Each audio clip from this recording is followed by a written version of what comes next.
আজকে একটা মজার গল্প শেয়ার করি। একটা ছেলে ছোটবেলা থেকে দৌড়াইতে খুব ভালো পায়, মানে বিভিন্ন প্রতিযোগিতায় সে নাম দেয়, দৌড়ায়, ঠিক আছে, কিন্তু সে কোনোদিন সেরকম ফার্স্ট প্রাইজ সেকেন্ড প্রাইজ এগুলো এরকম কিছু পায় নাই। তো মানুষ তারে নিয়ে হাসাহাসি করতো বলতো, আর বাদ দে তো, তুই আর এগুলো পাইতে না, আর দৌড়ানিটা তোর দ্বারা হতো না, বাদ দে। তো সে আস্তে আস্তে ভাবলো যে না, আমি যখন দৌড়াইয়া কিছু করতে পারলাম না, তো আমার এমন কিছু করতে লাগবো যে যারা দৌড়ায় তারার পিছনে, তারা জেতার পিছনে যেন আমার একটা অবদান থাকে। তো আস্তে আস্তে সে স্কুল কলেজ পাশ করার পরে সে জাপান থেকে জুতা আনাইয়া বিক্রি করতে শুরু করলো।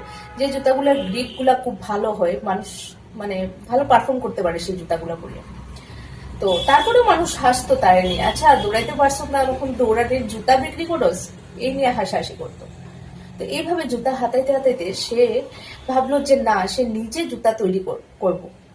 তারপরে সে ব্যাংক থেকে লোন টোন নিয়ে সে নিজের জুতা তৈরি করা শুরু করলো। আর মানুষ যারা এই রেসের সাথে যুক্ত আছে তারা খুব মানে পছন্দ করতে শুরু করলো তার এই জুতাটা, কারণ গ্রিপটা জুতার খুবই ভালো। আর সেই ছেলেটা আর কেউ না, নাইকি কোম্পানির মালিক।